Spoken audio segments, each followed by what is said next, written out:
Bhagavad Gita is a book of mankind's collected experience of and answers to life's most basic questions. Who I am, from where do I come, what is my purpose and destiny, and most practically, how do I find happiness? These podcasts originate in the lectures of Neil Bhatt, a disciple of Swami Chinmayananda. They are presented here in 20 to 30-minute segments, each covering 3 of the Gita's 701 verses.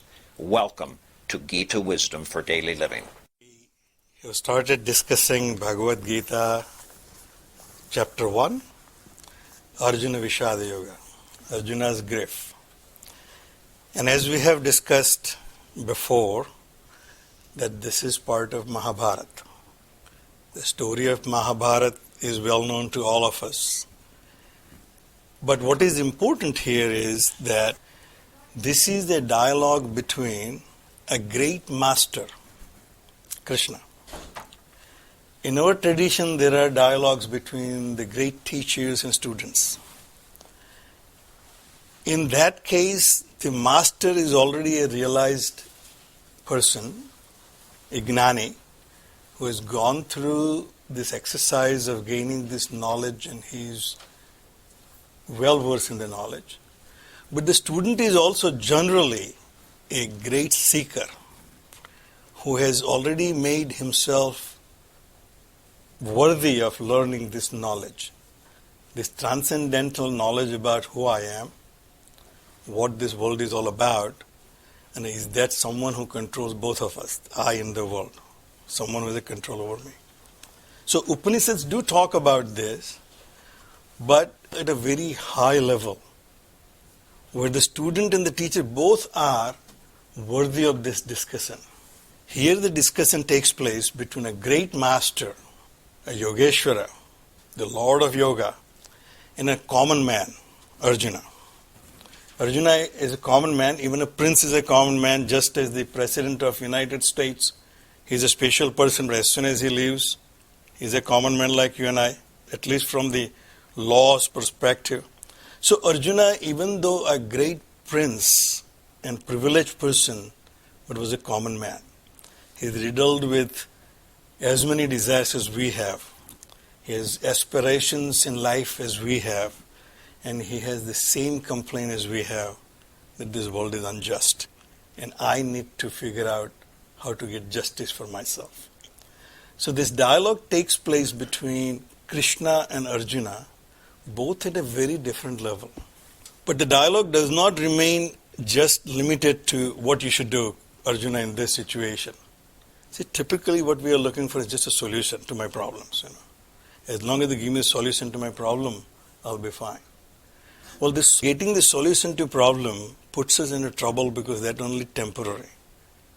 Like that famous saying that you give somebody a fish, you can feed him for a day, teach him how to fish, you'll feed him for life. Krishna is not giving Arjuna the solution for his problem now. He gives him solution which is transcendental, which enables him to overcome all the problems in life. So this dialogue is between a great master and a common man, how to overcome all the problems of your life once for all in a manner that no problem will ever be able to upset you. The war was imminent. Arjuna, Pandavas, and Krishna exhausted all the means of peaceful settlement. They came back from their exilement as per the condition of the dice game that Yudhishthira lost. They were in forest for 12 years, one in hiding without getting caught. So now, as per Dhritarashtra's promise, they should walk back into their kingdom of Indraprastha, just as they have left.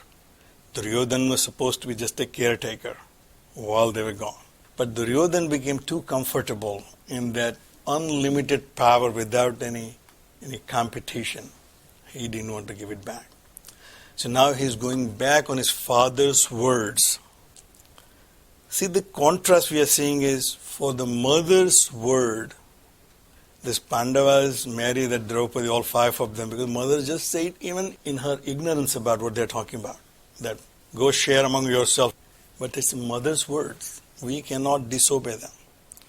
Here Dhritarashtra's words, that when you come back, Yudhishthir, kingdom is yours, you just walk into the kingdom.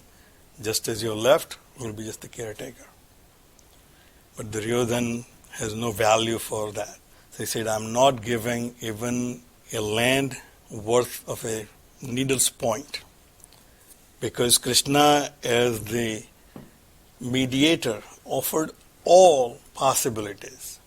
Okay, give the kingdom back. Well, that's not acceptable. Okay, half the kingdom back. Not acceptable. Just give the 5 villages for the 5 brothers. Not acceptable. Just give 5 palaces or places for them to live. Not acceptable. So war was imminent. So now the 2 armies are facing each other. And as usual, obviously the 2 commanders or the generals from both sides, they want to gauge the situation. Sanjaya, sitting in the palace of Dhritarashtra, can see Bhagavan Vedavyasa, in his last-ditch efforts to avoid this war, comes to Dhritarashtra and tells him that, look, this is a mistake. You need to see what's happening.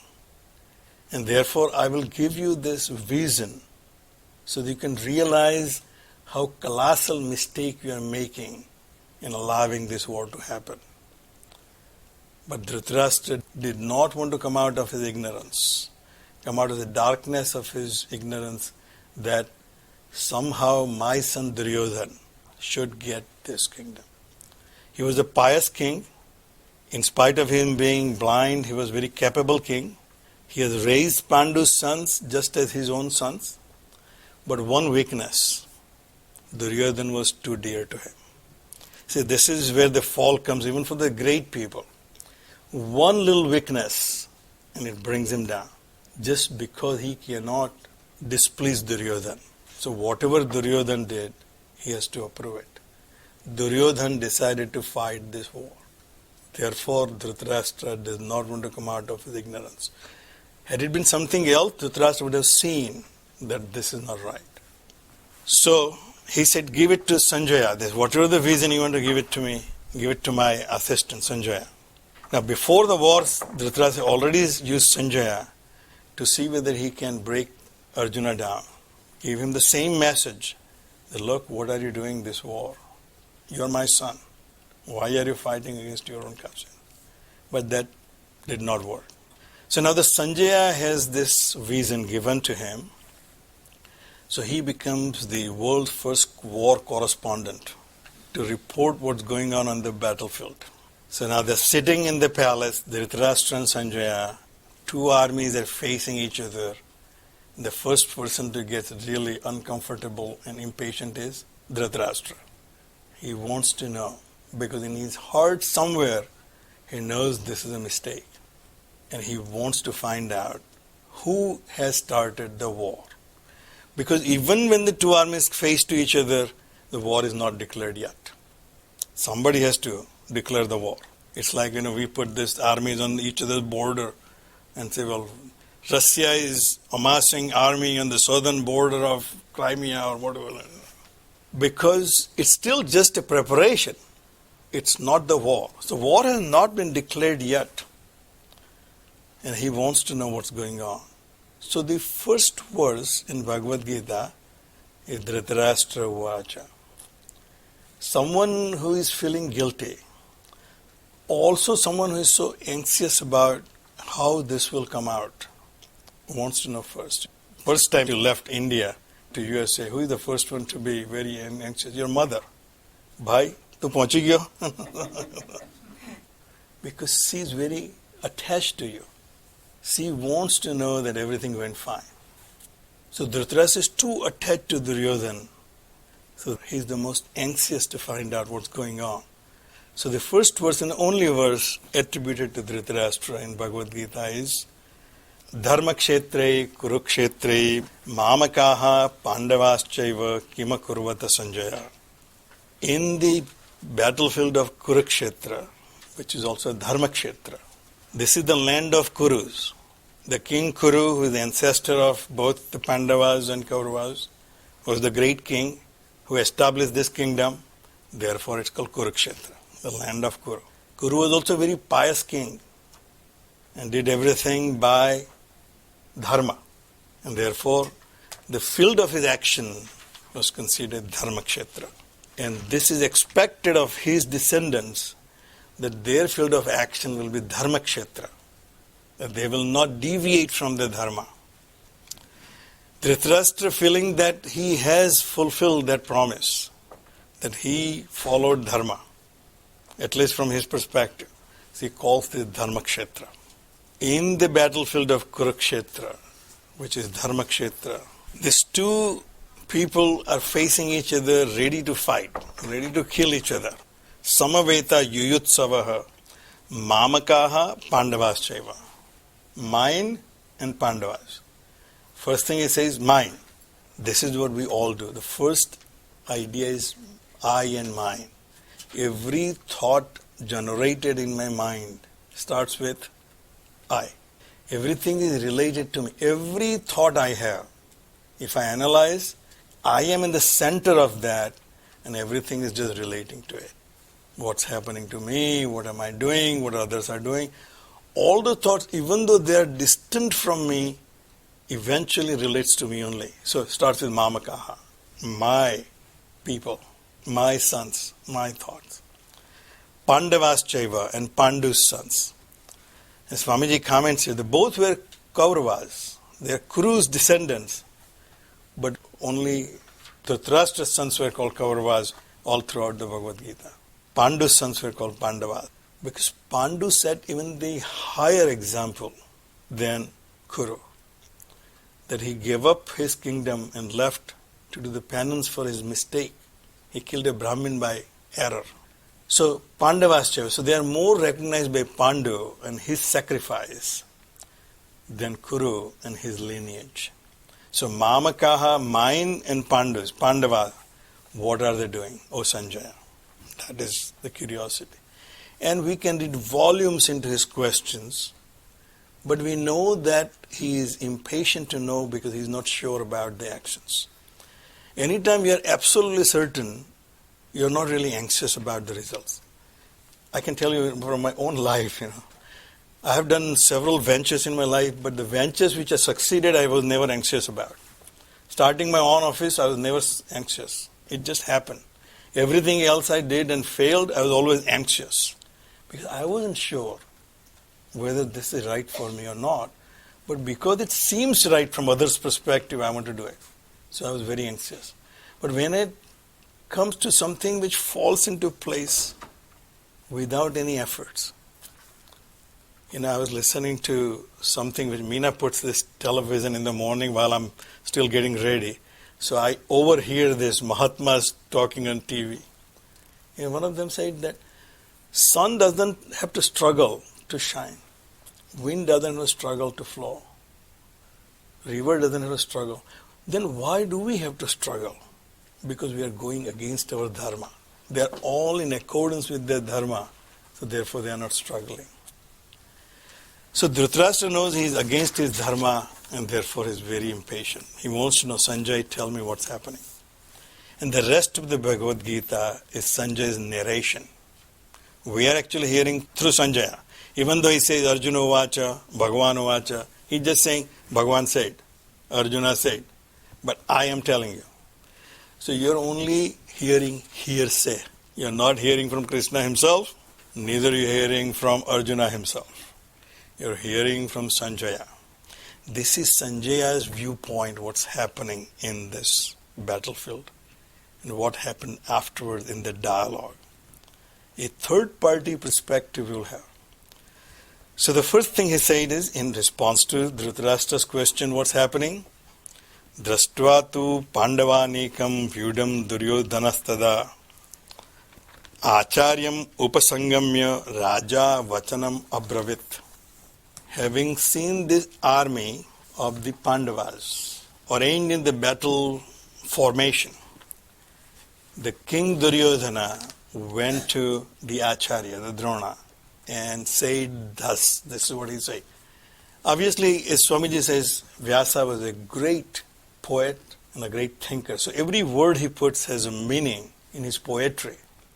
So he used the word king here, Raja Vachanam Abravit. He didn't say Prince Duryodhana or your son, Raja. Showing the attitude of Duryodhana. That now he feels that he is in charge and he acts as a Raja. He's not a king, he's not the king of Hastinapur yet, but he has been always acting like one. Because father Dhritarashtra was blind, obviously relies on his son, and he is doing all these scheming and conniving things as the person in power. So now in the battlefield, he acts as a king going to Drona. He runs to Drona because he knows the mastery of Drona and his strength. When you are fearful, obviously go to someone you feel more comfortable. Children hide behind their parents because they think their parents are Superman and Superwoman. So was Drona and Bhishma. As in the Geetha Mahatmya or Dhyanam we have seen, they both are like the banks of this river of battle. They hold this thing together. And they all learn from Drona, so he goes to Drona. But not with humility of a student, that I am a student and I'm coming to you to get your advice. No, I'm coming to you, the Raja. You're my employee and make sure that you use all your strength. So he goes to Drona with that vanity that he's in charge and he's in power. A person feels sometimes more strong and powerful when he's most insecure. Therefore, in most mental diseases, the person becomes violent. Now, why is that? Because he feels most insecure about the instability of his grasping of the reality. So he becomes more powerful. That Hulk type of transformation takes place in a person when he's completely insecure and fearful. And therefore they say that a mother, when she protects her child, she has superhuman strength. So here he is fearful and therefore he feels very strong as a Raja. And he says, Pasyetam Panduputranam Acharyam Mahatim Chamum Vyudham Drupadaputrena Tava Shishyena Dhimata. Here the operative word is Tava Shishyena Dhimata. Your disciple, your wise disciple, Drupada's son, is commanding this army of Pandavas. So look at that, this strong army of Panduputranam Mahatim Chamam, this strong army of Pandus, is now controlled by your disciple. In other words, don't be under misunderstanding. You have taught all that you know to him. He is as good as you are. All your students are great warriors. So you are facing your own students. So there is nothing, no secret. They know everything you know. So be careful. Look at this. So now he's continuing to make sure that Drona has paid attention, that he is not slacking and not taking it easy, because he knows in his heart that Arjuna was Drona's favorite student. His heart is with Arjuna.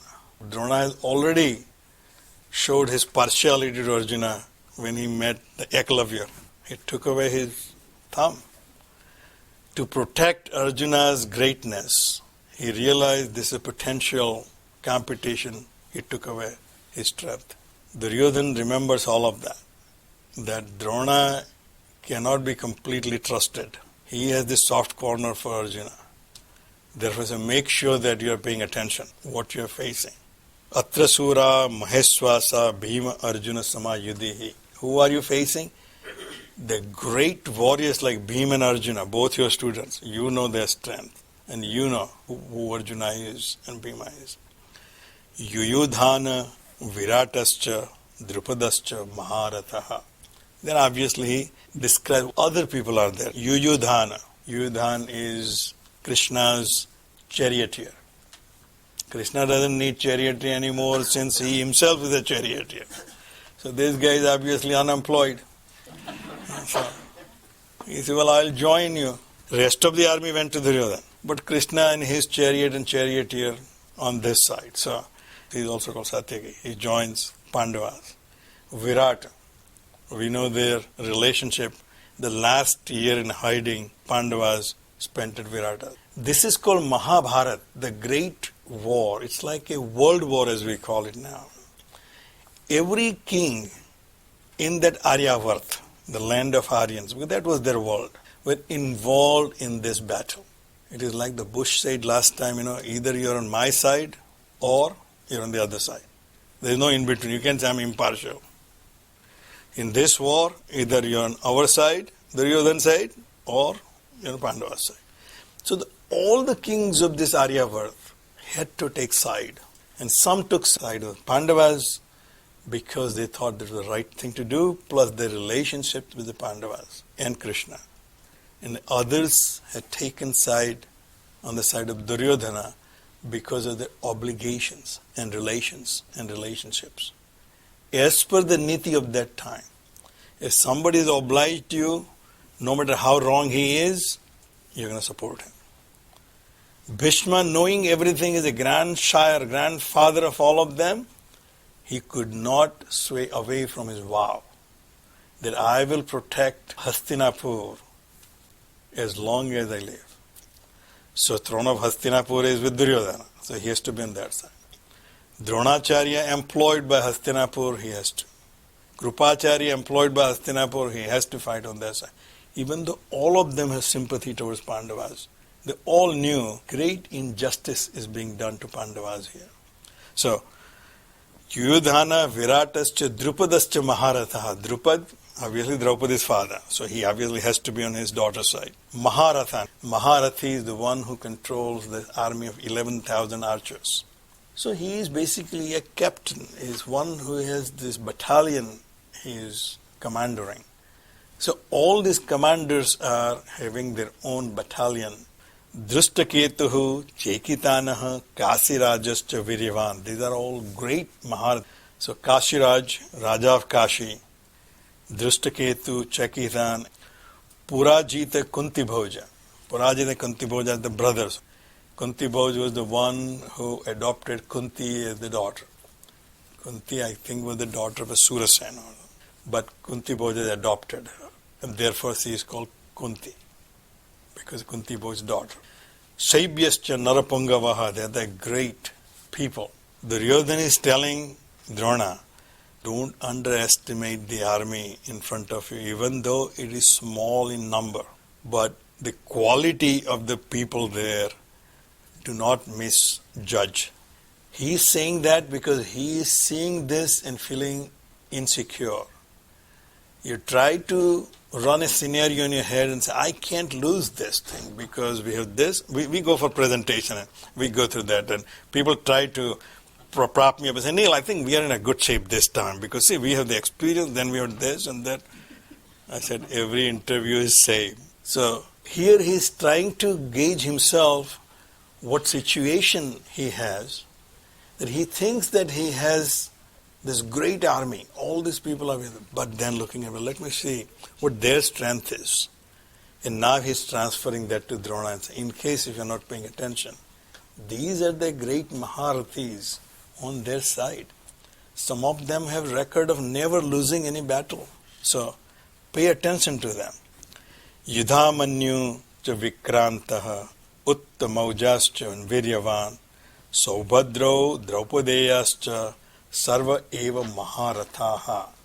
And then Yudhamanyu, Vikranta, I guess as Swamiji says, they were some chief of other kingdoms and tribes. Uttamauja, they are all strong kings and strong Maharathis. And also don't forget the Saubhadra, Subhadra's son Abhimanyu. And we obviously have seen in the later part of war that he did some superhuman battle, even though he died in the end. So Abhimanyu is there, and Draupadi's son. None of these people you can take very lightly, Dronacharya.